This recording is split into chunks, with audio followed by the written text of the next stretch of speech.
Drama की starting होती है हमारी फीमेल लीड ह्यूइंग के साथ, जो कि एक स्पाई है। वो अभी गुंडों से फाइट कर रही होती है, पर तभी वो सारे उसे घेर लेते हैं और मारने वाले होते हैं। तो ह्यूइंग कहती है कि तुम लोग क्या मुझे मारोगे, मैं अपने साथ तुम सबको लेके मरूंगी। और फिर वो बटन प्रेस करके पूरी बिल्डिंग को ही उड़ा देती है और फिर ह्यूइंग यहाँ पर मर जाती है। लेकिन वो वापस से रिबॉर्न हो जाती है और एक फैटी गर्ल की बॉडी में आ जाती है जो कि मर चुकी थी। और उसकी मॉम कॉलेज में कॉल करके उनसे अपनी बेटी के मरने का पैसा मांग रही होती है कि उनकी वजह से उनकी बेटी की मौत हुई है। ह्यूइंग यहाँ पे उठ जाती है और इन लोगों को चुप रहने के लिए कहती है और फिर वो सब याद करती है कि मैं तो मर गई थी। फिर वो समझ जाती है कि मेरा वापस से रीबर्थ हुआ है, वो भी एक फैट लड़की की बॉडी में। अब तभी ह्यूइंग की सिस्टर उसे चिल्लाने लगती है कि क्या तुम अभी भी होश में नहीं आई हो या फिर सच में स्टूपिड हो गई। तो ह्यूइंग उसका गला दबाने लगती है और पूछती है कि आखिर तुम हो कौन। फिर उसके माइंड में ये फैटी लड़की की सारी मेमोरी आने लगती है, जिसमें हमें फ्लैशबैक में दिखाते हैं कि ह्यूइंग किसी लड़के को प्रपोज करने जा रही थी जिसे उसकी सिस्टर चाओ लाइक करती है और इसलिए वो सभी के सामने उसका मजाक उड़ाने लगती है कि वो अपने आप को देखे वो एक फैटी गर्ल है। और वो उसका मजाक उड़ाते हुए सभी को उसका लव लेटर दिखाने लगती है। ह्यूइंग जब उससे अपना लेटर लेने की कोशिश करती है तो वो उसे पुश कर देती है और ये सीढ़ियों से नीचे गिर जाती है और मर जाती है। पर इस बात से तो उसकी सिस्टर चाओ को कुछ फर्क ही नहीं पड़ता और वो अपनी फ्रेंड्स के साथ वहाँ से चली जाती है। अब ये सब जानने के बाद ह्यूइंग कहती है कि अच्छा तो तुम मेरी सिस्टर हो और तुम ही ने मुझे हर्ट करी हो। तो चाओ झूठ कहती है कि मैंने कुछ नहीं करी हूँ, उल्टा तुम इतनी फैटी थी कि तुम खुद ही स्लिप हो गई। ह्यूइंग कहती है कि अच्छा, और वो उसे मारने के लिए डराती है और वो तो उल्टा दीवार पे मारती है जिसपे पूरे क्रैक आ जाते हैं और वो कहती है कि सॉरी मेरा हाथ भी स्लिप हो गया। फिर यहाँ पर उसकी मॉम आकर उसे चिल्लाने लगती है कि तुम्हारी सिस्टर बोल रही है ना कि उसने तुम्हारे साथ कुछ नहीं करी है। तो ह्यूइंग कहती है कि मेरे पास आप जैसी बायस्ड मॉम है तो मुझे लड़ना तो पड़ेगा ही। तो इसकी मॉम गुस्से में से मारने जा रही होती है तो ह्यूइंग उनका हाथ पकड़ के मोड़ देती है और फिर वो अपनी सिस्टर को वार्न करती है कि अगर तुमने दोबारा मुझे परेशान की ना तो मेरे से बुरा कोई नहीं होगा। फिर ह्यूइंग अपने रूम में होती है और वो सोचती है कि इस फैटी गर्ल की फैमिली कितनी ज्यादा बेकार है। इसके पास एक चुड़ैल मॉम है और एक जहरीली सिस्टर है और इतनी गरीब फैमिली। तभी कोई उसका डोर नॉक करता है और यहाँ पर उसका छोटा भाई आया होता है और वो इसे कहता है कि सिस्टर तुम्हें पूरे 2 दिन बाद होश आए तो ये लो कैंडी खाओ। तो ह्यूइंग सोचती है कि कम से कम इसका छोटा भाई तो अच्छा है, तो चलो मैं इसे रिपे करूंगी और इसका पैर ठीक कर दूंगी। और फिर ह्यूइंग सोचती है कि अब जब गॉड ने मुझे दोबारा जीने का चांस दिया है तो मैं इस मौके का अच्छा यूज करना चाहती हूँ। फिर ह्यूइंग को विंडो में से आवाज आती है तो वो जाके पर्दा हटाती है और देखती है कि सामने कोई बैठा हुआ है जो कि कोई और नहीं हमारे ड्रामे का मेन लीड है और इसका नाम हान्यू है। ह्यूइंग उसे देखते के साथ ही पहचान जाती है कि वो चिन फैमिली से बिलोंग करता है जो कि शहर की रिचेस्ट फैमिली है। वो सोचती है कि अगर उसे इस फैमिली का फेवर मिल जाए तो उसका काफी फायदा होगा। वो उसे डायरेक्टली पूछती है कि क्या तुम्हें मेरी हेल्प चाहिए। देखो अगर मैं तुम्हारी जान बचाऊंगी तो मुझे 10 मिलियन चाहिए होगा, क्या डील मंजूर है। तो हान्यू इस डील के लिए मान जाता है और ह्यूइंग कहती है कि चलो जल्दी से बेड पर आ जाओ। फिर वो जल्दी से लाइट्स ऑफ कर देती है और उसे चुप कराकर बेड पर सोने की एक्टिंग करती है। तभी एक बंदा विंडो से झांकने लगता है जो कि यहाँ पर हान्यू को मारने आया था। वो हान्यू को देख ना पाए इसलिए ह्यूइंग बेड पर से उसे गिरा देती है और पूरे बेड पे रोल ऑन होकर उसे यकीन दिलाती है कि यहाँ पर कोई नहीं है। फिर वो गुंडा यहाँ से चला जाता है और ह्यूइंग हान्यू की चोट पर पट्टी बांध देती है और उसे कहती है कि मेरे 10 मिलियन भूलना मत। तो ये सुनकर ये सोचता है कि ये डील मुझे जानी पहचानी क्यों लग रही है। वो याद करता है कि ह्यूइंग ने पहले भी उसकी एक बार जान बचा चुकी है और तभी भी उसने उससे जान बचाने के लिए 10 मिलियन मांगी थी। लेकिन अब ये सोचता है कि आखिर ये वो कैसे हो सकती है, मैं कुछ ज्यादा ही सोच रहा हूँ। ह्यूइंग कहती है कि अब तुम यहाँ से जा क्यों नहीं रहे हो, अगर तुम और रुके ना तो मैं तुमसे एक्स्ट्रा चार्जेस लूंगी। तो हान्यू इससे बाय बोलकर जल्दी से विंडो से भाग जाता है और फिर वो जैसे ही बाहर आता है तो उसके सभी गार्ड्स उसे पिक करने आए होते हैं और वो देखते हैं कि उसे कितनी ज्यादा चोट लग गई है। तो वो उसे सॉरी कहते हैं कि वो लोग लेट हो गए। तभी हान्यू अपने असिस्टेंट से कहता है कि तुम मेरे लिए किसी को इन्वेस्टिगेट करो। फिर इसके बाद यहाँ ह्यूइंग इस बारे में सोच रही होती है कि वो चिन फैमिली इतने रिच है तो क्या 10 मिलियन भी नहीं दे सकते। तभी ह्यूइंग को मैसेज आ जाता है कि उसके अकाउंट में 10 मिलियन आ गए तो ये बहुत ही खुश हो जाती है। फिर यहाँ पर इसकी सिस्टर चाओ नॉक करती है और कहती है कि खाना खाने आओ वरना मत आओ। ह्यूइंग जाकर बैठती है और उसकी मॉम उसे कहने लगती है कि क्या तुमने अपनी शक्ल भी देखी हो, आखिर ऐसे कैसे तुम किसी के लिए लव लेटर लिख सकती हो। तभी ह्यूइंग के डैड कहते हैं कि तुम इसकी मॉम हो, आखिर तुम इसके बारे में ऐसा कैसे बोल सकती हो। तो ह्यूइंग की मॉम कहती है कि तुम ही देखो ना कि हमारी बेटी चाओ कितनी ज्यादा स्मार्ट है और ये कितनी ज्यादा इडियट और ये हमारी फैमिली के ऊपर एम्बैरेसमेंट से कम नहीं। फिर ह्यूइंग को यहाँ पर याद आने लगता है कि कैसे उसकी मॉम हमेशा ही उसे बुरी तरीके से ट्रीट करती है और उसे घर के सारे काम करवाती है और उसकी सिस्टर चाओ उसे कुछ भी नहीं करवाती। ह्यूइंग ये सारी चीजें याद करने के बाद खाना छोड़कर जाने लगती है तो इसकी मॉम कहती है कि तुम जा कहाँ रही हो, पहले तुम सारे बर्तन धोगी। तो ह्यूइंग कहती है कि आखिर मैं ही क्यों धोऊं। तो उसकी मॉम गुस्सा होने लगती है तो उसके डैड उसे समझाते हैं कि देखो अभी ह्यूइंग को कितनी चोट आई हुई है तो चाओ बर्तन धो लेगी। चाओ कहती है कि मैं नहीं धोने वाली। शुइंग बहुत ही गुस्सा हो जाती है और कहती है कि किसी को नहीं धोना है ना तो फिर कोई मत धो। ऐसा बोलकर वो टेबल ही गिरा देती है और इन लोग को वार्न करती है कि अगर दोबारा मुझसे पंगा लिया ना तो अच्छा नहीं होगा। फिर उसे रूम में आने के बाद बहुत ही भूख लग रही होती है क्योंकि उसने खाना तो खाई नहीं थी। तभी उसका छोटा भाई उसके लिए नूडल्स ला के देता है और कहता है कि सिस्टर तुम्हें भूख लगी होगी ना। शुइंग कहती है कि इतनी रात हो गई और तुम अभी तक सोए नहीं। तो कहता है कि मैं मैथ्स प्रॉब्लम में अटका हुआ था। तो शुइंग कहती है कि चलो मैं तुम्हारी हेल्प करती हूँ और फिर वो उसका प्रॉब्लम सॉल्व करके दे देती है। तो ये बहुत ज्यादा शॉक होता है और कहता है कि ये इतना मुश्किल प्रॉब्लम था जो कि प्रोफेसर भी नहीं सॉल्व कर पा रहे थे, तो सिस्टर तुमने कैसे कर दिया? तुम्हें तो हमेशा से ही मैथ्स में सिंगल डिजिट नंबर मिलते हैं। शुइंग कहती है कि ये कॉलेज का मैथ सॉल्व करना तो उसके लिए बच्चों का खेल था, क्योंकि एजेंट बनने का टेस्ट पास करने के लिए IQ लेवल 250 होना रहता है, तो इस वजह से वो इतनी ज्यादा स्मार्ट है, तभी तो वो एक एजेंट है। फिर वो अपने भाई यन को बताती है कि मैं तुम्हारा पैर भी ठीक कर सकती हूँ। तो यन कहता है कि सिस्टर अब मुझे इस चीज पर यकीन नहीं हो रहा, क्योंकि जब आप अपना वेट लॉस नहीं कर पा रही हो तो आप मेरा पैर क्या ठीक करोगी? तो शुइंग कहती है कि चलो हम लोग शर्त लगाते हैं, कॉलेज जाने से पहले मैं अपना वेट लॉस करके तुम्हें दिखाऊंगी। फिर हम देखते हैं कि शुइंग काफी ज्यादा वर्कआउट करने लगती है और वो सब याद करती है कि कैसे उसकी फैटी होने की वजह से लोग उसे हमेशा परेशान करते आए और इस तरीके से वो बिल्कुल हार नहीं मानती और अपना वेट लॉस करके दिखाती है। फिर शुइंग का कॉलेज स्टार्ट होने वाला होता है और उसका ब्रदर उसे कहता है कि सिस्टर अब अपना ख्याल रखना और दोबारा बुली मत होना। तो शुइंग कहती है कि मैं तो भूल ही गई थी, अब बारी है मुझे कॉलेज के स्टूडेंट से निपटने की जिन्होंने मुझे बुली किया। वो कॉलेज जाने के लिए तैयार होती है और कॉलेज पहुंचते के साथ ही वो सब याद करती है कि कैसे इन सारे स्टूडेंट ने उसे बुली किया है। वो सोचती है कि अब उसे इस फैटी लड़की की बॉडी मिली है तो जो लोगों ने उसे बुली किया ये उनसे बदला लेगी। अब शुइंग को देखकर सभी स्टूडेंट उसकी तारीफ कर रहे होते हैं कि वो कितनी ज्यादा ब्यूटीफुल है और उसके क्लासमेट यहाँ पर उसके बारे में बात कर रहे होते हैं कि फाइनल एग्जाम तो उसने मिस कर दी तो वो यहाँ पर थोड़ी ना आएगी। ये लोग कहते हैं कि उसने लास्ट टाइम स्कूल के फेमस लड़की को प्रपोज करी थी और उस अगली लड़की ने सोची भी कैसे कि कोई उसे लाइक करेगा। वो तो अभी इतनी एम्बैरस होगी कि यहाँ पर बिल्कुल नहीं आएगी।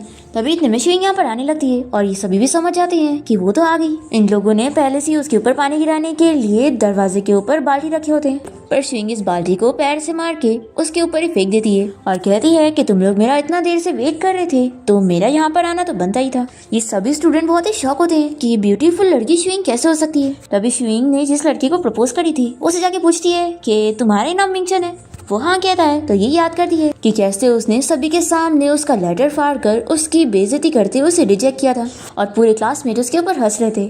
अब वो मिंगचन से कहती है कि क्या अब तुम मेरा बॉयफ्रेंड बनना चाहोगे? तो वो तुरंत ही हाँ कहता है। तो वो गुस्से में अपना हाथ मार के टेबल को ही तोड़ देती है और कहती है कि लेकिन अब तुम मुझे डिजर्व ही नहीं करते। तभी हान यहाँ पर अपने ऑस्टिन के साथ आया होता है और वो बाहर से ये सब देख लेता है। ऑस्टिन कहता है कि बॉस ये लड़की तो सच में बहुत ही स्ट्रांग है। पहले जब आपने मुझे बताया था कि इस लड़की ने आपकी जान बचाई है तो मुझे बिलीव नहीं हुआ था, पर अब ये देखने के बाद मुझे बिलीव हो रहा है। हान कहता है कि लड़की सच में इंटरेस्टिंग है, मैंने इसे अंडर एस्टिमेट किया। फिर ऑस्टिन पूछता है कि बॉस क्या अभी भी हमारे गार्ड को यहाँ पे रखना है इस लड़की को प्रोटेक्ट करने के लिए? तो हान कहता है कि नहीं, अब इसकी जरूरत नहीं है और वो अपने ऑस्टिन से बताता है कि मैं कुछ टाइम के लिए इसी शहर में रुकना चाहता हूँ। फिर यहाँ क्लास में टीचर आ जाती है और सभी से कहती है कि तुम लोग आवाज क्या कर रहे हो, और वो शुइंग से कहती है कि तुम कौन से डिपार्टमेंट से हो, अपनी क्लास में जाओ, यहाँ पर एग्जाम होने जा रहा है। तो शुइंग बताती है कि टीचर मैं शुइंग हूँ। तो इसकी टीचर कहती है कि अच्छा तो तुम बीमार होने के बाद काफी ड्रेसअप होके आई हो। देखो मैं तुम्हें बता दूं कि तुम पूरे 3 सब्जेक्ट में फेल हो चुकी हो तो तुम्हें अब कॉलेज से निकाला जाएगा। तो शुइंग कहती है कि टीचर आप फिक्र मत करो, आज मैं बिल्कुल फेल नहीं होंगी। तो इसकी टीचर हंसने लगती है और कहती है कि तुम क्या मजाक कर रही हो, अगर तुमने मैथ्स में पास कर ली तो मैं सच में इस पेपर को ही खा लूंगी। फिर हम शुइंग के छोटे भाई यन को देखते हैं। वो शुइंग का सॉल्व किया हुआ प्रॉब्लम अपलोड कर देता है और चिंगबे यूनिवर्सिटी की तरफ से जवाब आता है कि उसका बिल्कुल सही जवाब है। यन बहुत ही खुश होता है कि अब मेरी सिस्टर को इतने बड़े कॉलेज में एडमिशन का मौका मिलेगा, क्योंकि उस कॉलेज के प्रोफेसर की तरफ से एक क्वेश्चन था कि जो भी ये सॉल्व करेगा उसे एडमिशन मिलेगा। तो ये सोचता है कि चलो मैं जल्दी से जाकर अपनी सिस्टर को इस बारे में बताता हूँ। फिर हम देखते हैं कि उस फेमस कॉलेज के हेड को इस बारे में पता चलता है कि किसी स्टूडेंट ने वो प्रॉब्लम सॉल्व कर दिया, तो बहुत ज्यादा खुश जाते हैं और पूछते हैं कि वो स्टूडेंट कौन से डिपार्टमेंट में से है और उसका नाम क्या है। तो प्रोफेसर बताता है कि सर वो हमारे कॉलेज से नहीं है बल्कि कोई यन नाम का हाई स्कूल स्टूडेंट है जिसने ये ऑनलाइन पोस्ट किया। तो हेड तो बहुत ज्यादा खुश जाते हैं कि लगता है मैथ्स में कोई राइजिंग स्टार आया है। वो कहते हैं कि चलो मैं अभी उस लड़के से मिलना चाहता हूँ, उसे अपने कॉलेज में इनवाइट करने के लिए। फिर हम देखते हैं कि यहाँ पर एग्जाम स्टार्ट हो जाता है और शुइंग की सिस्टर चाओ सोचती है कि ये पतली और ब्यूटीफुल हो गई तो क्या हुआ, एग्जाम में तो ये मुझे बिल्कुल बीट नहीं कर सकती, अब तो इसकी बेइज्जती होके रहेगी। हम देखते हैं कि शुइंग तो बहुत जल्दी पेपर सॉल्व कर लेती है और जाके टीचर को दे देती है। तो टीचर कहती है कि तुम क्या मजाक कर रही हो, अभी सिर्फ 10 ही मिनट हुए, लगता है तुमने पेपर में कुछ भी लिख कर ले आई और सबमिट कर दियो, तुम सच में हमारी कॉलेज की स्टूडेंट बनने लायक हो ही नहीं। तो शुइंग कहती है कि पहले आप ध्यान से देखो, मैंने पूरा पेपर सही से सॉल्व करी हूँ। तो इसकी टीचर जब पेपर चेक करती है तो शॉक हो जाती है और कहती है कि जरूर तुमने चीट करी होंगी, क्योंकि मैं तुम्हारा लेवल अच्छे से जानती हूँ, तुम्हें कुछ नहीं आता है तो ये आंसर तुम खुद से लिख ही नहीं सकती। तो शुइंग कहती है कि आपके पास कोई एविडेंस नहीं है तो आप मुझ पे ऐसे इल्जाम नहीं लगा सकती हो। तो टीचर पूछती है कि अगर तुमने सच में चीटिंग नहीं करी हो तो बताओ फिर कौन है जो तुम्हारे लिए टेस्टिफाई करेगा कि तुमने चीटिंग नहीं करी। तो यहाँ पर हान आ जाता है और वो टीचर से कहता है कि मैं इसके लिए टेस्टिफाई करूंगा। तो टीचर कहती है कि तुम हो कौन और यहाँ कॉलेज में कैसे आ गए, देखो ये कॉलेज है, कोई फूड मार्केट नहीं जो कोई भी आ जाए। तभी शुइंग से पूछती है कि तुम यहाँ पर क्या कर रहे हो। तो ये कहता है कि पहले तुमने मेरी हेल्प की थी तो अब मेरी बारी है तुम्हारी हेल्प करने की। तो ये खुश होती है और सोचती है कि अच्छा हुआ ये यहाँ पर आ गया, अब मेरा काम ये कर देगा। फिर यहाँ पर हान टीचर को चिल्लाता है कि आप किसी स्टूडेंट के ऊपर झूठा चीटिंग का इल्जाम नहीं लगा सकती हो, अगर आप ऐसा करेंगी तो आप अपनी टीचर की जॉब खो देंगी। तो टीचर कहती है कि अब तक शुइंग ने अपने मैथ्स एग्जाम में सिर्फ 5 मार्क्स लाई है और इसे कुछ भी नहीं आता है, तो सोचो आखिर ये इतने सारे प्रॉब्लम कैसे सॉल्व करेगी। तो हान अपने असिस्टेंट से सीसीटीवी फुटेज मंगवाता है और दिखाता है कि आप यहाँ पर जब एग्जाम पेपर लेकर आई तो उसके बाद यहाँ पर कोई नहीं आया, तो आप ही सोचो कि इतनी जल्दी उसके पास सारे आंसर्स कहाँ से आएंगे जो वो कॉपी करेगी। और फिर ये अपने असिस्टेंट से कहता है कि तुम एजुकेशन ब्यूरो को कांटेक्ट करो और उस टीचर को यहाँ से फायर करवाओ। और फिर हान यहाँ से शुइंग को ले जाने लगता है तो टीचर रोक कर पूछती है कि तुम बताओ कि तुम कौन हो। हान कहता है कि आप ये जानना डिजर्व ही नहीं करती कि मैं कौन हूँ, बस आप ये जान लो कि आप जैसे से डील करना मेरे लिए कोई मुश्किल बात नहीं। फिर टीचर सोचती है कि शुइंग तो बहुत ही गरीब फैमिली से बिलोंग करती है, ये कहाँ किसी रिच फैमिली को जानती होगी जो पावरफुल हो। और फिर ये कहती है कि जरूर तुम एक्टर होंगे ना और इसने तुम्हें हायर करी होंगी। फिर ये शुइंग को चिल्लाने लगती है कि एक तो तुमने चीट करी और ऊपर से मुझे परेशान करने के लिए एक्टर को लेकर आई हो। और फिर ये स्टिक से शुइंग को मारने वाली होती है, तभी बीच में हान आ जाता है और उसे लग जाती है। तो शुइंग गुस्से में टीचर का हाथ मोड़ देती है और कहती है कि आप स्टूडेंट को मारने की कोशिश कर रही हैं, आप एक टीचर बनना डिजर्व ही नहीं करती। फिर सभी स्टूडेंट्स बातें करने लगते हैं कि शुइंग वापस आने के बाद कितनी बदल गई है। तभी यहाँ पर कॉलेज का प्रिंसिपल आ जाता है और वो पूछता है कि यहाँ पर क्या चल रहा है। तो टीचर शुइंग के बारे में कंप्लेन करती है तो ये तुरंत ही सिक्योरिटी गार्ड को आवाज देने लगता है।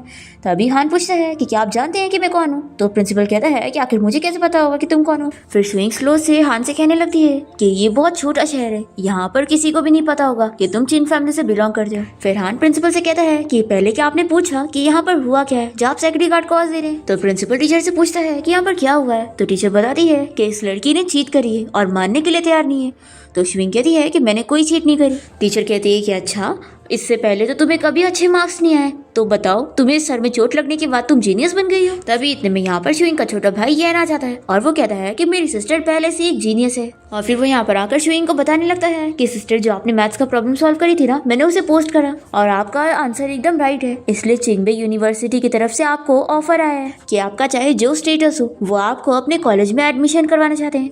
हान भी ये जानकर शॉक होता है कि वो मैथ्स प्रॉब्लम तुमने सॉल्व करी हो। फिर प्रिंसिपल कहते हैं कि आखिर ऐसे कैसे तुमने सॉल्व करी, आधे साल से ये प्रॉब्लम कोई सॉल्व नहीं कर पाया तो तुमने कैसे करी। शुइंग कहती है कि मेरे लिए बहुत आसान था, मैंने तो 10 मिनट में ही इसे सॉल्व कर ली थी। तो ये सभी शॉक होते हैं। फिर टीचर ये पेपर्स ले लेती है और कहती है कि मैं तुम्हारी टीचर हूँ और मुझे अच्छी तरीके से पता है कि तुम्हें कुछ नहीं आता है, और वो इन पेपर्स को फाड़ के फेंक देती है। पर तभी क्लास में चिंगबे यूनिवर्सिटी के प्रेसिडेंट आ जाते हैं। तो प्रिंसिपल और टीचर इन्हें देखकर बहुत ही खुश जाते हैं और पूछते हैं कि आप यहाँ पर किस काम के लिए आए। तो ये बताते हैं कि मैं यहाँ पर उस स्टूडेंट को ढूंढने आया हूँ जिसने मेरा दिया हुआ प्रॉब्लम सॉल्व कर दिया। फिर येन को देखकर खुश हो जाते हैं और उसकी तारीफ करने लगते हैं कि तुम सच में एक बहुत बड़े जीनियस हो। तो येन बताता है कि एक्चुअली वो प्रॉब्लम मैंने नहीं सॉल्व किया, मेरी सिस्टर ने की थी और मैंने तो बस उसके लिए अपलोड किया था। तो प्रेसिडेंट शुइंग की तारीफ करते हैं कि उन्होंने एक्सपेक्ट नहीं किया था कि इतने छोटे कॉलेज की कोई जीनियस स्टूडेंट होगी। और फिर वो हान को देखकर पूछते हैं कि मिस्टर हान, आप यहाँ पर क्या कर रहे हैं। तो ये बताता है कि मैं भी आपकी तरह यहाँ पर शुइंग के लिए आया हूँ। तो ये सुनकर तो शुइंग और खुश हो जाती है कि ये तो अपनी चीन फैमिली का हेड है, फिर तो मैं इसे $10 मिलियन से और ज्यादा ले सकती हूँ। फिर प्रेसिडेंट शुइंग से पूछते हैं कि क्या सच में उसने प्रॉब्लम सॉल्व करी है। तो वो हाँ कहती है। तभी टीचर कहने लगती है कि इस पे बिलीव मत करो, ये झूठ कह रही है, इसने अब तक अपने मैथ्स एग्जाम में सिंगल डिजिट नंबर से पास करी है, तो ऐसी लड़की ये प्रॉब्लम कैसे सॉल्व कर सकती है, वो भी सिर्फ 10 मिनट में। तो ये सुनकर वो और शॉक होते हैं कि 10 मिनट में सॉल्व करी है। तो येन कहने लगता है कि हाँ ये सच है, मैंने अपनी आंखों से देखा कि मेरी सिस्टर ने इसे इतनी जल्दी सॉल्व करी। फिर प्रेसिडेंट कहते हैं कि क्या तुम मुझे दिखा सकती हो कि तुमने प्रॉब्लम को कैसे सॉल्व करी थी। तो कहती है कि सर आप थोड़ा लेट हो गए, और वो नीचे दिखाती है कि कैसे उसकी टीचर ने पेपर फाड़ी हुई है। फिर प्रेसिडेंट बहुत गुस्सा हो जाते हैं कि आखिर ये किसने किया। तो टीचर कहने लगती है कि आप इस लड़की पर बिलीव मत करो, ये सब झूठ कह रही है और अपनी मन की स्टोरी सुना रही है। तो स्विंग यहाँ पर अपने आप को प्रूफ करने के लिए बोर्ड पे पूरा प्रॉब्लम सॉल्व करके दिखा देती है, और फिर प्रेसिडेंट सच में मान जाते हैं कि ये तो सच में एक मैथ्स जीनियस है। और फिर प्रेसिडेंट कह देते हैं कि मैं शुइंग को अपने कॉलेज में ट्रांसफर करवाना चाहता हूँ। तो प्रिंसिपल मान जाते हैं कि ये तो हमारे लिए ऑनर वाली बात हुई। फिर वो शुइंग से पूछते हैं कि उसका क्या जवाब है। तो वो कहती है कि ऑफ कोर्स, वैसे भी इस कॉलेज में अच्छी टीचर्स नहीं है, तो ये लोग मुझे डिजर्व नहीं करते। फिर प्रिंसिपल गुस्से में इस टीचर को गार्ड्स को बोलकर यहाँ से निकलवा देते हैं। और फिर प्रेसिडेंट शुइंग को बताते हैं कि वो उसे अपनी यूनिवर्सिटी की प्रोफेसर बना रहे और उसे रहने के लिए घर भी दे रहे हैं और खर्चा भी। और वो पूछते हैं कि क्या तुम इस ऑफर के लिए सेटिस्फाइड हो, तुम चाहो तो तुम अपनी फैमिली को भी वहाँ पे लेके चल सकती हो। तो शुइंग कहती है कि मेरा ब्रदर भी चिंगबे यूनिवर्सिटी में एडमिशन लेना चाहता है। तो यन कहता है कि सिस्टर मैं अपनी दम पे एडमिशन लूंगा। तो प्रेसिडेंट कहते हैं कि अच्छी बात है, फिर मैं उम्मीद करता हूँ कि नेक्स्ट ईयर तुम्हारा भी एडमिशन होगा। और फिर वो शुइंग से पूछते हैं कि क्या तुम और किसी को लेके चलना चाहती हो। तो ये अपनी सिस्टर चाओ की तरफ देखती है और फिर सर से कहती है कि बिल्कुल नहीं, बाकी लोग इंपॉर्टेंट नहीं है। और फिर वो कहती है कि लेकिन यहाँ से जाने से पहले मैं उनसे डील करना चाहती हूँ जिन्होंने मुझे बुली किया है। तो शुइंग के क्लासमेट्स मानने के लिए तैयार ही नहीं होते कि उन्होंने उसके साथ कुछ किया ही नहीं है। तो हान कहता है कि अच्छा तो तुम खुद नहीं मानोगे, तो मैं यहाँ पर सीसीटीवी फुटेज दिखा सकता हूँ। तो शुइंग कहती है कि नहीं, इतनी मेहनत करने की जरूरत नहीं है, ये खुद बताएगी। और फिर शुइंग अपनी ट्रिक से इस लड़की के ऊपर मारती है, जिसके बाद वो हंसने लगती है और पूछती है कि आखिर तुमने ऐसा क्या की जो मुझे इतनी हंसी आ रही है। शुइंग कहती है कि डरने की बात नहीं है, मैंने ऐसा कुछ नहीं किया, बस ये एक बार सच बता दे तो मैं स्टॉप कर दूंगी। फिर ये लड़की सब बता देती है कि इन लोगों ने कैसे कैसे मिलकर उसे बुली किए। फिर प्रिंसिपल ये सब जानने के बाद गुस्सा करने लगते हैं और कहते हैं कि जिन लोगों ने भी इसे बुली किया है मैं उसे छोड़ूंगा नहीं, और ये लड़की उसकी हेड थी ना, तो मैं इसे अभी कॉलेज से निकाल रहा हूँ। फिर हान और शुइंग बाहर आ जाते हैं और हान पूछता है कि तुमने उस लड़की के ऊपर कौन सी ट्रिक यूज की थी। तो ये बताती है कि अरे वो बहुत छोटी सी ट्रिक थी। फिर हान कहता है कि चलो मैं तुम्हारे नए कॉलेज तक तुम्हें छोड़ देता हूँ। शुइंग कहती है कि तुम चिन फैमिली के हेड हो, आखिर मैं तुमसे ये सब कैसे करवा सकती हूँ। और फिर ये सब याद करती है कि उसने एक बार इसकी जान बचा चुकी है। तो ये सोचती है कि मैंने कभी नहीं सोची थी कि मैं वापस से रीबॉर्न होने के बाद इससे मिलूंगी और दोबारा इसे बचाऊंगी। फिर ये सोचती है कि वैसे अब मैंने डिसाइड कर ली हूँ कि मैं अपनी इस लाइफ को नॉर्मली जीना चाहती हूँ, तो मुझे अपनी आइडेंटिटी रिवील नहीं करनी चाहिए। शुइंग कहती है कि देखो मैं एक नॉर्मल सी लड़की हूँ और तुम चिन फैमिली के हेड हो, तो मैं आखिर तुम्हारी कार में बैठ के कैसे जा सकती हूँ। हान कहता है कि तुम कोई नॉर्मल लड़की नहीं हो, तुम एक जीनियस हो और मैं भी चिंगबे यूनिवर्सिटी से हूँ, तो मैं तुम्हारा सीनियर हुआ, तो मैं तुम्हें एक राइड तो दे ही सकता हूँ, इसमें कोई प्रॉब्लम नहीं है। और वैसे भी तुमने तो मेरी जान भी बचाई थी, तो मैं तो तुम्हारे लिए जो चाहो वो करने के लिए तैयार हूँ। तो ये कहती है कि क्या सच में, तो फिर ठीक है, तुम मुझे एक जगह पे लेके चलो। फिर ये लोग वहाँ पर पहुँचते हैं और शुइंग इससे उसका मेंबरशिप कार्ड मांगने लगती है। तो ये कहता है कि किस लिए। तो शुइंग बताती है कि यहाँ पर सारी हर्ब्स मेडिसिन मिलती है, पर यहाँ पर सिर्फ मेंबरशिप कार्ड वालों को ही जाने मिलता है और मेरे पास वो नहीं है। तो हान कहता है कि क्या तुम्हें डॉक्टर को देखने जाना है। तो ये कहती है कि बिल्कुल नहीं, मुझे अपने भाई के पैर की चोट के लिए मेडिसिन चाहिए। तो हान कहता है कि चलो फिर मैं भी तुम्हारे साथ चलता हूँ। शुइंग कहती है कि नहीं, इसकी कोई जरूरत नहीं है। तो ये कहता है कि मैं तुम्हारे साथ चलना चाहता हूँ। शुइंग कहती है कि तुम मेरे पीछे इतना क्यों लगे हुए, क्या तुम मुझे परस्यू करना चाहते हो। तो ये पूछता है कि हाँ, क्या मैं कर सकता हूँ। फिर अस्टेन इन लोग को बीच में डिस्टर्ब कर देता है, तो शुइंग जल्दी से बाहर चली जाती है। तो अस्टेन यहाँ पर हान से इस बारे में पूछता है कि बॉस क्या आप इस लड़की में इंटरेस्टेड हो। तो ये कहता है कि ऑफ कोर्स, ये लड़की बहुत ज्यादा स्पेशल है। तो अस्टिन पूछता है कि बॉस क्या इसलिए क्योंकि इसने आपकी जान बचाई। तो हान कहता है कि बिल्कुल नहीं, वो इसलिए क्योंकि ये मुझसे डरती नहीं है। तुम तो जानते ही हो कि मैं हमेशा से अकेला रहा हूँ, और जब भी किसी को इस बारे में पता लगता है कि मैं चिन फैमिली का हेड हूँ, तो वो लोग मेरे साथ ऐसे ट्रीट करने लगते हैं कि मैं कोई दूसरी दुनिया से बिलोंग करता हूँ, पर वो मेरे साथ इस तरीके से ट्रीट नहीं करती है। और अब मुझे लगता है कि अब मैं कोई लोनली पर्सन नहीं रहने वाला हूँ। तो अस्टिन पूछता है कि बॉस फिर आप उस लड़की को परस्यू करने वाले हैं या नहीं करने वाले। हान कहता है कि उसने मुझे परस्यू करने से मना नहीं करी है, इसका ये मतलब है कि अगर मैंने परस्यू नहीं किया तो मैं बहुत बड़ा इडियट होऊंगा। शुइंग यहाँ पर उस मेडिसिनल स्टोर के बाहर आकर सोचती है कि उसकी किस्मत कैसे इस हर्बल मेडिसिन स्टोर से जुड़ी हुई है। पिछली लाइफ में भी वो यहाँ पर आई थी और अभी भी। फिर हमें फ्लैशबैक में दिखाते हैं कि शुइंग के पास कोई कीमती हर्ब्स होते हैं जो वो यहाँ पर फ्री में देने आई होती है, जो कि 200 साल पुराने होते हैं और उनकी कीमत बहुत ज्यादा होती है। पर शुइंग कहती है कि उसे पैसों की कमी नहीं है, तो वो यहाँ पर इसके बदले में पैसे लेने नहीं आई है, बल्कि उन्हें देने आई है। लेकिन एक कंडीशन पर कि अगर कोई भी जरूरतमंद बंदा यहाँ पर आएगा जिसे इसकी जरूरत होगी तो ये उसकी बीमारी ठीक करने के लिए उन्हें ये फ्री में दे, ना कि किसी रिच बंदे को दे टॉनिक बनाने के लिए। तो ओनर बहुत ही खुश होता है कि लड़की तुम इतनी यंग हो और तुम्हारा दिल इतना बड़ा है, मैं प्रॉमिस करता हूँ कि मैं जरूरतमंद इंसान को ही दूंगा। अब शुइंग यहाँ अंदर आते के साथ ही वही हर्ब्स मांगने लगती है। तो यहाँ पर जो स्टाफ होता है वो तो शुइंग से डिमांड करता है कि ये कोई सस्ती मेडिसिन नहीं है, इसके लिए पूरे 15 मिलियन लगेंगे। तो शुइंग कहती है कि मुझे यहाँ पर कुछ गड़बड़ी लग रही है, मुझे तुम्हारे ओनर से बात करनी है। तो ये बंदा शुइंग को चिल्लाता है और कहता है कि रुको, मैं अभी सिक्योरिटी गार्ड से बोलकर तुम्हें यहाँ से निकलवाता हूँ। तभी इतने में यहाँ पर हान आ जाता है। तो ये इसे देख के डर जाता है और तुरंत ही माफी मांगता है। तो हान कहता है कि तुमने बहुत गलत किया है और फिर वो इसे पकड़ के लेके बॉस के पास जाता है और ओनर से बताता है कि देखो आपका स्टूडेंट कैसा काम कर रहा है। फिर वो उसे चिल्लाती है कि मैंने तुम्हें कितनी बार समझाया है कि हर्बल मेडिसिन हमें फ्री में देनी है, ना कि पैसों में, पर तुम्हें ये बात समझ के नहीं आती। तुम सच में मेरा स्टूडेंट बनकर मुझे एम्बैरस करते हो। तो ये बंदा तुरंत ही माफी मांगने लगता है। फिर यहाँ पर मास्टर हान और शुइंग से माफी मांगते हैं। तो शुइंग कहती है कि ठीक है, कोई बात नहीं। फिर ये जो स्टूडेंट होता है ये शुइंग के ऊपर बहुत गुस्सा होता है और सोचता है कि लगता है ये मिस्टर हान की मिस्ट्रेस है। सिंबे यूनिवर्सिटी के हेड पहले से यहाँ पर बैठे होते हैं और शुइंग उन्हें देखते के साथ ही उनकी बीमारी के बारे में जान जाती है। तो मास्टर कहते हैं कि तुम्हें भी मेडिसिन के बारे में नॉलेज है। तो शुइंग बताती है कि मेरी फ्रेंड ने मुझे मेडिसिन सिखाई है। और फिर वह यहाँ पर प्रेसिडेंट से कहती है कि आपकी बीमारी मैं पूरी तरीके से ठीक कर सकती हूँ। और फिर वो अपनी ट्रीटमेंट स्टार्ट करती है और बहुत ही इजीली प्रेसिडेंट को ठीक कर देती है। फिर वो बहुत ही खुश होते हैं और मास्टर भी देखकर इम्प्रेस होते हैं और शुइंग की तारीफ करते हैं कि उसकी मेडिकल स्किल्स सच में बहुत ज्यादा अच्छी है और वो भी उससे कुछ सीखना चाहते हैं। और फिर प्रेसिडेंट यहाँ पर शुइंग से कह के चढ़ जाते हैं कि वो उसके लिए स्पेशल क्लास अरेंज करेंगे। फिर मास्टर कहते हैं कि आप जो हर्बल मेडिसिन लेने आई हो वो लेकर जाना। तो शुइंग कहती है कि रहने दो, मैं इतना महंगी मेडिसिन अफोर्ड नहीं कर पाऊंगी, आपके स्टूडेंट ने मुझे उसके 50 मिलियन मांगा है।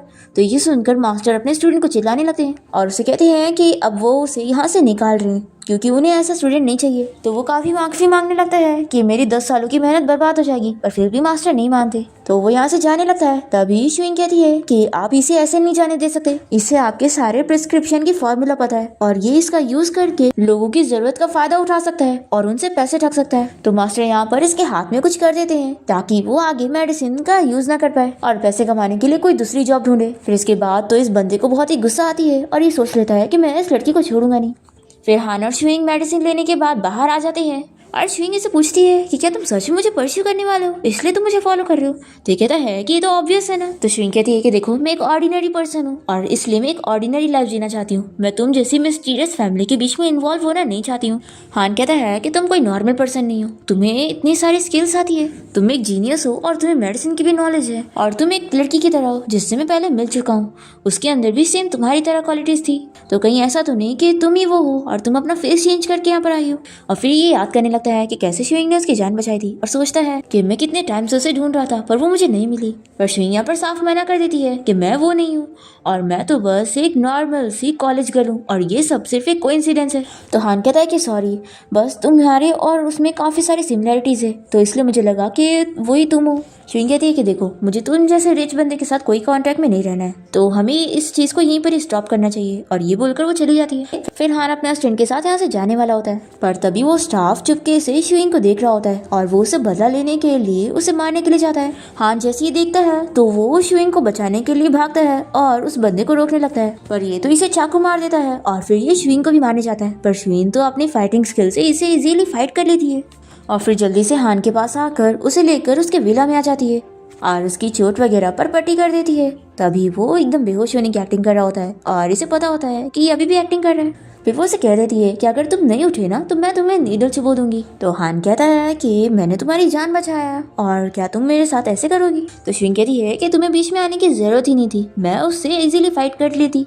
और फिर वो ऐसे जाने लगती है तो हान से रोककर कहता है कि यहाँ से मत जाओ, देखो तुमने मेरी 2 बार जान बचाई हो तो उसके लिए बहुत थैंक यू। शुइंग कहती है कि तुम उस लड़की को कितना लाइक करते हो जिसे तुम मुझे देखकर याद कर रहे हो। तो ये कहता है कि ऐसा कुछ नहीं है, मैं तुम्हें कोई सब्स्टिट्यूट नहीं समझ रहा हूँ, एक्चुअली मुझे तुम्हारी मेडिकल स्किल काफी अच्छी लगी है, जिस तरीके से तुमने प्रेसिडेंट को ठीक करी थी, मुझे लगता है तुम मेरे डैड को भी ठीक कर सकती हो, वो भी ऐसी बीमारी में।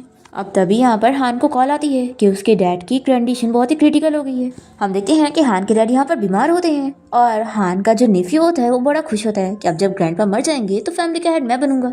तभी इतने में यहाँ पर हान आ जाता है और उसकी आंटी कहने लगती है कि देखो तुम्हारे डैड का लास्ट टाइम है, तो उनसे मिल लो। तो हान इन लोग को चिल्लाता है कि अभी मेरे डैड बिल्कुल ठीक है, उन्हें कुछ नहीं हुआ है। फिर शुइंग जैसे ही उसके डैड को देखती है तो वो पहचान जाती है और कहती है कि ये ओल्ड मैन कोई बीमार नहीं है बल्कि इसे जहर दिया गया है। तो हान पूछता है कि क्या मेरे डैड ठीक हो पाएंगे। तो ये सोचती है कि वैसे तो मैं अपनी आइडेंटिटी रिवील नहीं करना चाहती थी, लेकिन मैं आखिर किसी को ऐसे मरने थोड़ी ना दे सकती हूँ। तो ये देखकर हान का निफ्यू और उसकी आंटी डर रहे होते हैं। शुइंग कहती है कि मैं अपनी पूरी कोशिश करूंगी और मुझे यकीन है कि मैं इन्हें ठीक कर लूंगी। तो हान इसे परमिशन दे देता है और फिर ये ट्रीटमेंट स्टार्ट करने जा रही होती है। और फिर ये लोग शुइंग को ट्रीटमेंट करने से रोकने की कोशिश करते हैं। तो वो कहती है कि मैं किसी की जान बचा रही हूँ, पर फिर भी हान की आंटी और उसका नेफ्यू उसे ट्रीटमेंट करने से रोक रहे होते हैं। तो शुइंग से पूछती है कि क्या मैं इन लोगों को मार सकती हूँ। तो वो इसे परमिशन दे देता है और फिर ये इन दोनों का हाल बहुत ही बुरा कर देती है और उसके डैड का ट्रीटमेंट चालू करती है, जिसके बाद हान के डैड बिल्कुल ही ठीक हो जाते हैं और वो शुइंग को देखकर उसे अपनी डॉटर इन लॉ समझ लेते हैं और बहुत ही खुश जाते हैं। तभी शुइंग जल्दी से उन्हें एक्सप्लेन करने जाती है कि वो गलत समझ रहे हैं। तभी हान इसे रोकता है और कहता है कि मेरे डैड अब भी ठीक हुए, तो उन्हें कोई शौक मत दो और बस उनके लिए ये फेवर कर दो।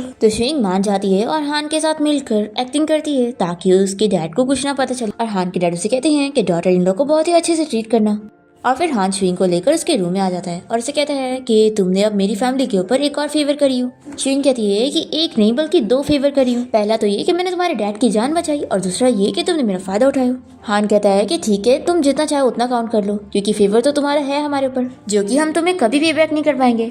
शुइंग कहती है कि ये सब छोड़ो, तुम ये पता करो कि तुम्हारे डैड को जहर किसने दिया। तो ये कहता है कि मुझे लगता है कि मेरी सिस्टर इन लॉ या फिर मेरे निफ्यू ने दिया होगा। शुइंग कहती है कि ये कोई नॉर्मल जहर नहीं है जो नॉर्मल लोग इतनी आसानी से ले सके, तो ये जरूर किसी और का काम है। हान कहता है कि आखिर ये तुम्हें कैसे पता है, तुम बताओ आखिर तुम सच में कौन हो। तो ये कहती है कि अगर मैं कहूँ कि मैं सच में शुइंग ही हूँ। तो हान कहता है कि ठीक है, मैं समझ गया।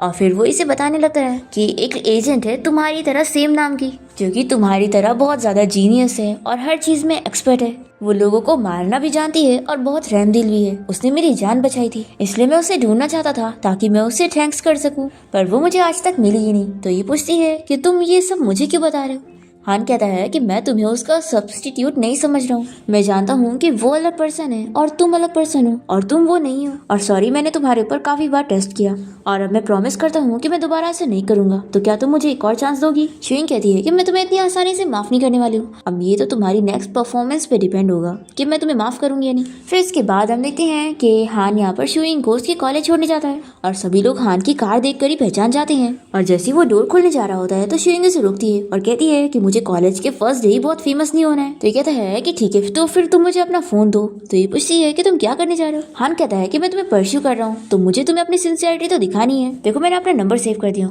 अब तुम मुझे 24 आवर्स कभी भी कॉल कर सकती हो। जब भी तुम मुसीबत में पड़ो तो मुझे ही कॉल करना है। तो शुइंग कहती है कि जब से हम मिले हैं मुझे तो लगता है कि मैं तुम्हें बचा रही हूँ, ना कि तुम मुझे बचा रहे हो। तो मुझे तो लगता है कि तुम्हें कॉल करने से पहले मैं खुद को बचा चुकी हूँ। तुम्हें मेरे नहीं बल्कि अपने बारे में सोचना चाहिए, अपना ख्याल रखना। तो ये कहता है कि ठीक है, मैं डॉक्टर के ऑर्डर फॉलो करूंगा और हाँ, तुम डायरेक्ट मुझे मेरे नाम से बुला सकती हो, हान कहकर।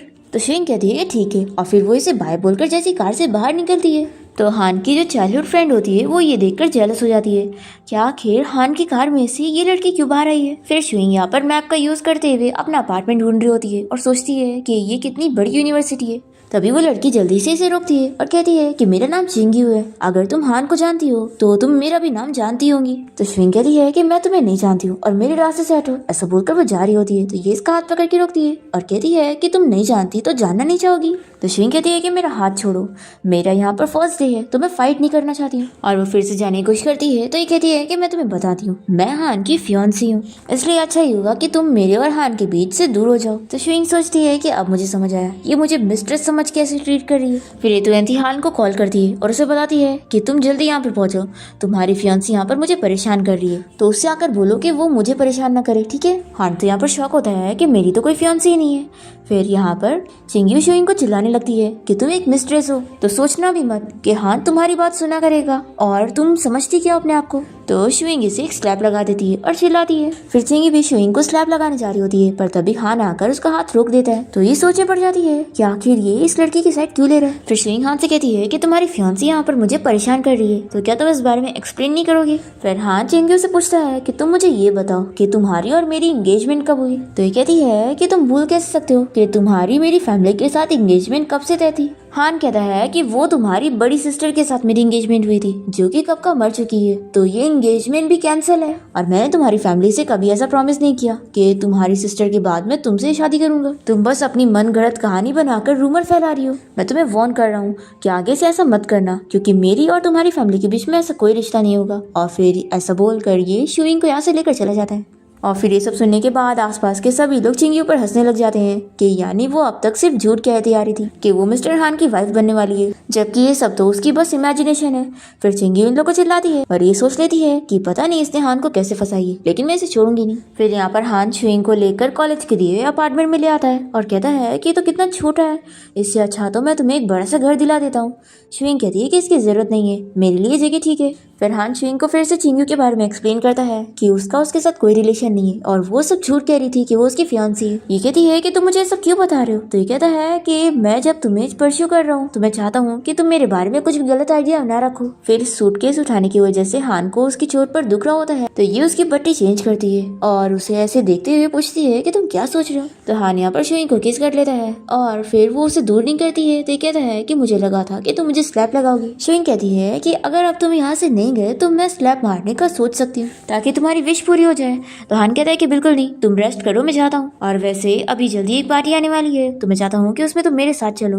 तो शुइंग कहती है कि मैं इस बारे में सोचूंगी। फिर हम देखते हैं कि चिंग्यू के ग्रैंडपा को इस बारे में पता लग जाता है तो वो उसे चिल्लाते हैं कि तुम्हारी हरकत की वजह से अब चिन फैमिली ने हमारे साथ एंगेजमेंट तोड़ दी है। वो यहाँ पर इसे कहते हैं कि जाओ उस लड़की से माफी मांगो ताकि हमारा चिन फैमिली के साथ कोई रिश्ता ना खराब हो। पर चिंग्यू नहीं मानती और वो गुस्सा होकर चली जाती है। फिर चिंग्यू के डैड अपने डैड से कहने लगते हैं कि डैड मैं अभी अपनी बेटी को समझाता हूँ। तो चिंग्यू के ग्रैंडपा कहते हैं कि देखो अभी हम चिन फैमिली के साथ कोई भी पंगा नहीं ले सकते क्योंकि उनकी वजह से ही हमारा यहाँ पे बिजनेस चल रहा है, नहीं तो हम कुछ भी नहीं होते। तो चिंग्यू के डैड कहते हैं कि अगर बड़े भाई की बेटी अभी यहाँ पर होती तो हमारी और चिन फैमिली के बीच की शादी कभी कैंसिल नहीं होती। तो ग्रैंडपा कहते हैं कि सभी को लगता है कि हमारी फैमिली की बड़ी बेटी मर चुकी है, लेकिन ऐसा है ही नहीं, वो तो बस मिसिंग है।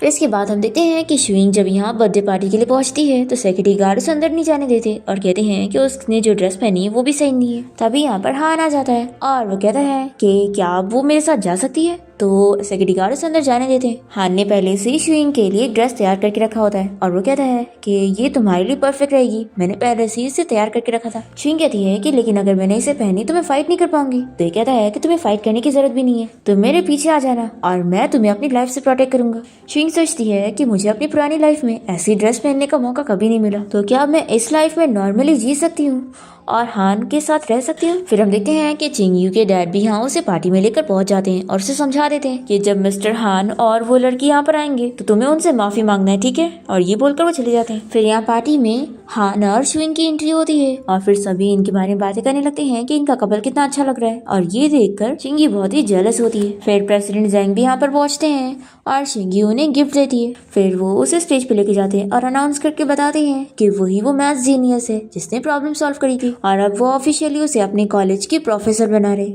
ये जानने के बाद चिंग्यू को बहुत ही गुस्सा आती है और वो फिर से शुइंग के साथ आर्ग्यूमेंट करने लगती है। तभी यहाँ पर शुइंग को उसके फ्रेंड चैन की कॉल आती है और वो उसे कहती है कि ठीक है मैं तुम्हें पिक करने आती हूँ। चैन बहुत ज्यादा फेमस है इसलिए यहाँ पर चिंग्यू को बिलीव नहीं होता और वो कहती है कि तुम यहाँ पर बस एक्टिंग कर रही थी ना। चिंग्यू कहती है कि बिल्कुल नहीं, देखना मैं उसे यहाँ पर लेकर आऊंगी और अपने कॉलेज में इन्वाइट करूंगी। फिर हान यहाँ पर चिंग्यू से इस बारे में पूछता है कि वो चैन को कैसे जानती है, तो ये कहती है कि वो मेरा एक इम्पोर्टेंट फ्रेंड है। तो ये सुनकर हान बहुत जेलस हो रहा होता है। फिर शुइंग कहती है कि टाइम हो गया है, मैं उसे पिक करने जा रही हूँ। हान इसके पीछे नहीं जा रहा होता है। तो ये कहती है कि क्या हुआ, तुम मुझे फॉलो नहीं कर रहे। तो ये कहता है कि अगर मैं तुम्हारे साथ जाऊंगा तो बहुत जेलस हो जाऊंगा। तो शुइंग इसके सर पे हाथ रखकर कहती है कि ठीक है मैं समझ गई और वो चली जाती है। फिर इसके बाद शुइंग अपने फ्रेंड चैन से मिलने जाती है और उसे कहती है कि मैं तुम्हें काफी चेंज दिख रही होंगी ना। तो वो इसका रीजन पूछता है तो ये सब बता देती है कि मेरा रीबर्थ हुआ है। तो चैन उसे हकर कहता है कि मैं खुश हूँ कि तुम बिल्कुल ठीक हो। फिर यहाँ पर हान का स्टैन इन दोनों की फोटोज उसे भेज देता है। तो हान कहता है कि अब चिंग्यू की फैमिली से कह दो कि वो 1 बिलियन रेडी रखे। जब चिंग्यू के डैड को इस बारे में पता लगता है तो वो उसे चिल्लाने लगते हैं कि आखिर तुम 1 बिलियन के ऊपर शर्त कैसे लगा सकती हो। तो चिंग्यू कहती है कि डैड आप फिक्र मत करो, वो शुइंग कोई मिस्टर चैन को जानती नहीं है और देखना वो शर्त हार जाएगी।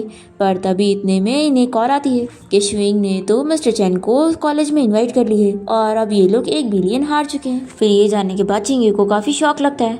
फिर हम देखते हैं कि शुइंग अपने फ्रेंड चैन के साथ बाहर में ड्रिंक करने गई होती है और वो उसे अपनी नई लाइफ के बारे में बता रही होती है कि अब वो इस न्यू लाइफ में बहुत ज्यादा खुश है, इसमें उसे फाइटिंग भी नहीं करनी पड़ती और उसने नए फ्रेंड्स भी बना लिए जो कि बहुत ही अच्छे। तो चैन कहता है कि मैं जानना चाहता हूँ कि तुमने लड़के दोस्त बनाए हो या फिर लड़की, क्योंकि 3 महीने में ही तुम्हारा रीबर्थ हुआ है और इतनी जल्दी तुमने अच्छे फ्रेंड्स भी ढूंढ ली, तो मैं जानना चाहता हूँ। शुइंग बताती है कि मेरा फ्रेंड एक बिजनेसमैन है। तो चैनी से पूछता है कि क्या तुम उसे लाइक करती हो, तो शुइंग इसका कोई जवाब नहीं देती। फिर यहाँ पे एक ड्रंक मैन शुइंग को परेशान करने लगता है, तो चैन शुइंग को प्रोटेक्ट करता है और उस गुंडे से लड़ने लगता है। तो यहाँ पर वो अपने और साथी ले आता है। तो चैन इन सभी से फाइट करता है और फिर शुइंग इसे कहती है कि तुम मेरे साथ विला में चलो, क्योंकि तुम एक लॉयर हो और मुझे तुम्हारी हेल्प की जरूरत रहेगी। फिर ये दोनों जब घर पे होते हैं तभी इतने में यहाँ पर हान आ जाता है और वो शुइंग के लिए सूप लेकर आता है जो कि वो नहीं पीती। तो यहाँ पर उसका फ्रेंड चैन पी लेता है और ये देखकर हान बहुत ही जेलस हो रहा होता है और उसके फ्रेंड के साथ आर्ग्यूमेंट करने लगता है और इन लोग ऐसे करते देखकर शुइंग को बहुत ही हंसी आ रही होती है। तभी उसके छोटे भाई की उसे कॉल आती है और वो बताता है कि उसके मॉम डैड के बीच में झगड़ा हो गया है और वो दोनों डिवोर्स लेने तक की बात कर रहे हैं। फिर यहाँ पर शुइंग अपने घर जाने के लिए निकल रही होती है तो दोनों लड़के कहते हैं कि वो दोनों उसके साथ जाएंगे। शुइंग की मॉम यहाँ पर कह रही होती है कि जब वो इतने अच्छे कॉलेज में पढ़ने लग गई है तो उसकी सिस्टर चियाओ का भी वहाँ पर जाने का हक बनता है और ये पूरी फैमिली का भी। पर डैड मना कर रहे होते हैं कि वो अपने दम पर वहाँ पर गई है तो हमें उसे परेशान नहीं करना चाहिए, नहीं तो शायद उसे भी कॉलेज से निकाल दिया जाए। पर उसकी मॉम नहीं मानती है और कहती है कि चियाओ का भी वहाँ पे जाने का हक बनता है तो वो जाके रहेगी। फिर हम देखते हैं कि यहाँ पर चिंगयू के डैड आ जाते हैं और वो ये बताते हैं कि जो इन लोगों की बेटी शुइंग है वो असल में इन लोग की बेटी नहीं है बल्कि वो उसके बड़े भाई की बेटी है और वो डीएनए टेस्ट रिपोर्ट भी लाए होते हैं। तो इन लोग को मानना ही पड़ता है। यहाँ पर चियाओ की मॉम ये जानने के बाद बहुत ही खुश होती है कि शुइंग उनकी असली बेटी है ही नहीं और ये शुइंग को पालने का इन लोग को पैसे दे रहे होते हैं, क्योंकि चियाओ की मॉम बड़ी खुशी खुशी लेने लगती है। तभी इतने में यहाँ पर शुइंग और हान पहुंच जाते हैं और हान पूछने लगती है कि यहाँ पर चल क्या रहा है। तो चिंगू के डैडी से अपने भाई और अपनी सिस्टर इन लोग की फोटो दिखाते हैं और बताते हैं कि ये तुम्हारे असली पेरेंट्स है और यहाँ पे डीएनए टेस्ट रिपोर्ट है तो तुम्हें यकीन करना ही पड़ेगा। तो शुइंग मान जाती है और पूछती है कि वैसे मेरे पेरेंट्स कहाँ पर है। तो ये बताते हैं कि मेरी मॉम तुम्हारे डैड और मॉम की शादी के लिए नहीं मान रही थी तो उन्होंने उन दोनों को अलग कर दिया था और तुम्हारी मॉम को घर से बाहर निकाल दिया था, जिसके बाद तुम्हारे डैड डिप्रेशन में चले गए और 2 साल बाद उनकी मौत हो गई और फिर तुम्हारी मॉम की भी मौत हो गई। शुइंग को बुरा लग रहा होता है कि आखिर इस लड़की की लाइफ कितनी ज्यादा कॉम्प्लिकेटेड है। फिर यहाँ पर वो शुइंग से कहते हैं कि मैं जानता हूँ कि हमारी फैमिली ने तुम्हारे साथ अच्छा नहीं किया है, लेकिन अब से हम लोग तुम्हारा अच्छे से ख्याल रखेंगे। पर शुइंग कहती है कि मैं आपके साथ वापस नहीं जाऊंगी, क्योंकि आप लोग ने जो मेरे डैड और मॉम के साथ किया है वो बिल्कुल भी अच्छा नहीं है। फिर यहाँ पर चिंगयू के डैड ये फैमिली को पैसे दे रहे होते हैं कि उन्होंने शुइंग का काफी अच्छे से ख्याल रखे, पर तभी वो बताती है कि इन लोगों ने उसका ख्याल नहीं रखे बल्कि सिर्फ उसे बुली किए। तो ये पैसे ले लेते हैं और इन लोग को नहीं देते। तो इस बात पर चियाओ की मॉम चिल्लाने लगती है कि हमने इतने सालों से तुम्हारी बेटी के ऊपर इतने पैसे खर्च करे तो पैसे तो तुम लोग को देने चाहिए। तभी यहाँ पर चियाओ के डैड मना करते हैं कि आखिर किस बात के पैसे, तुमने तो बस हमेशा इससे काम करवाई हो और इसकी सैलरी के भी पैसे ले लियो। तो चियाओ की मॉम झगड़ा करती है कि आखिर तुम मेरे साइड हो या फिर इन लोग के। तो यहाँ पर शुइंग कहती है कि आप लोग तो डिवोर्स लेना चाहते थे ना, तो मैं आप लोग का काम आसान कर देती हूँ और ये उनके डैड को डिवोर्स पेपर दे देती है और उन्हें साइन करने के लिए कह देती है। वो साइन कर देते हैं और कह देते हैं कि तुम बिल्कुल अच्छी नहीं हो। फिर शुइंग यहाँ से जाने के लिए निकलती होती है और अपने छोटे भाई से कहती है कि तुम भी मेरे साथ चिंगबे यूनिवर्सिटी चलो और अपनी स्टडी चालू करो। तो यहाँ कहता है तो ये उसके डैड से भी कहती है कि वो बहुत ही अच्छे पर्सन है तो उन्हें भी अपनी लाइफ वापस से कंटिन्यू करनी चाहिए। फिर हान शुइंग के साथ अपनी कार में आके बैठता है और उससे पूछता है कि क्या तुम सच में अपनी असली फैमिली के पास नहीं जाने वाली हो। तो ये कहती है कि ऑफ कोर्स नहीं, उन लोगों ने मेरे पेरेंट्स को फोर्स करके अलग किया है तो ऐसे लोग के साथ मैं नहीं रहूंगी। फिर हम देखते हैं कि यहाँ पर शुइंग की ग्रैंडमा भी उसे मनाने के लिए आती है और वो उसके लिए नील डाउन भी होती है ताकि वो मान जाए, उनके साथ आ जाए, पर शुइंग फिर भी नहीं मानती। और फिर हम देखते हैं कि हान शुइंग और उसके छोटे भाई के साथ लंच पे गया होता है और वो उसे कहता है कि तुम मुझे ब्रदर इन लॉ कह सकते हो, मुझसे डरने की जरूरत नहीं है। शुइंग कहती है कि पहले खाना खाओ।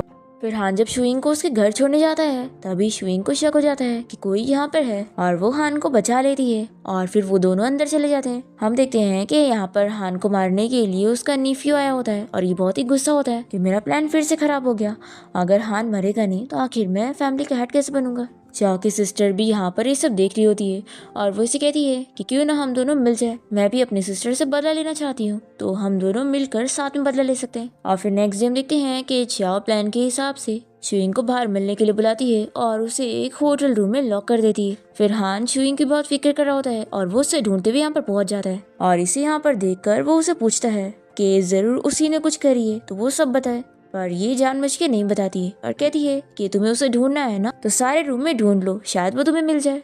लेकिन याद रखना तुम लेट हुए तो वो मर जाएगी। ये सुनते के साथ ही हान पूरे होटल रूम में उसे ढूंढने के लिए निकल जाता है और फाइनली शुइंग उसे मिल जाती है, जो कि गार्ड्स को मार के बाहर आ रही होती है क्योंकि चाओ ने उसे ड्रग दी होती है। वो हान से कहती है कि वो उसकी हेल्प करे। फिर नेक्स्ट मॉर्निंग वो ब्लाइंड हो चुकी होती है क्योंकि उसने जो उसे जहर दी थी उसका एंटीडोट अभी मिला नहीं है। फिर ये दोनों मास्टर के पास पहुंचते हैं। शुइंग को पता होता है कि कौन से हर्ब से उसकी आंखें ठीक हो जाएगी, पर वो यहाँ पर होते नहीं है जो कि स्पेशली माउंटेन से जाके लाने थे। हान कहता है कि तुम फिक्र मत करो, मैं उससे मंगवाता हूँ, लेकिन मैं तुम्हें छोड़कर नहीं जा सकता, नहीं तो तुम खतरे में पड़ सकती हो। और फिर ये शुइंग का बहुत ही अच्छे से ख्याल रख रहा होता है और उसके सारे काम करता है। तो शुइंग भी उसे सारे काम करवाती है और उसे शावर लेने में भी हेल्प करने बोलती है, पर वो बहुत ही शाय होता है। तभी यहाँ पर हान पहुंच जाता है और ये हान को मारने लगता है क्योंकि उसने ठीक से शुइंग को प्रोटेक्ट नहीं कर पाया और उसकी ये हालत हो गई। शुइंग कहती है कि मैं खुद यहाँ पर हान के साथ रहना चाहती हूँ और ये मेरी मर्जी है, और वो हान से कहती है कि देखो ये मेरा जॉब है। फिर यहाँ पर चैन भी शुइंग की बात मानता है, लेकिन वो फिर भी हान के साथ मिलकर उसे प्रोटेक्ट करने में लगा होता है और दोनों जन मिलकर हान के नेफ्यू को रास्ते से हटाते हैं और वो मर जाता है। फिर शुइंग की आंखें ठीक हो जाती है और यहाँ पर हान उसे प्रपोज कर देता है। शुइंग बहुत ही खुश होती है और उसे हाँ कहती है, बट चाओ अभी भी हार नहीं मानती और ये फिर से शुइंग को मारने की कोशिश करती है और उसे कोल्ड रूम में लॉक कर देती है। पर यहाँ पर हान उसे बचाने पहुंचता है और यहाँ पर ये दोनों काफी सारी बातें करते हैं और शुइंग इसे सब बता देती है कि उसका वापस से रिबर्थ हुआ है और पिछली लाइफ में वो एक एजेंट थी जिसे वो जानता है, उसने उसकी जान भी बचाई थी। हान कहता है कि मुझे पता था, तभी तो मुझे लगा कि मैं तुम्हें पहले से जानता हूँ। वो कहता है कि मैं तुम्हें कुछ नहीं होने दूंगा और फिर हान यहाँ पर शुइंग को बचा के रहता है और वो खुद को चोट पहुंचा लेता है, जिसके बाद वो हॉस्पिटल में एडमिट होता है और उसे अभी भी होश नहीं आया होता है। शुइंग उसके लिए बहुत परेशान हो रही होती है और रो रही होती है, पर फिर फाइनली उसे होश आ जाता है और वो कहता है कि तुम अपना प्रॉमिस भूलना मत कि तुम मेरे साथ वेडिंग करोगी। और फिर दोनों किस करते हैं और इसी के साथ इस ड्रामा की हैप्पी एंडिंग यहाँ पर हो जाती है।